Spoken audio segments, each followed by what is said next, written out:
In this video, we are going to see how we can block someone on Roblox. So currently we have 4 friends and we want to block someone on Roblox.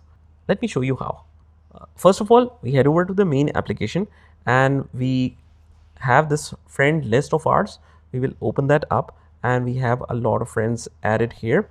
If you want to delete someone or block someone, we will choose that person and it will open up their avatar and the profile configuration as well. From here on the right hand side, we can see these 3 dots next to it. We click on that, and either if you want to report that person, unfriend that person, or block that person, we can easily do it from here. So we click on block and it shows you this blocking this user will remove them as a friend or follower. They won't be able to send messages, requests, or invites.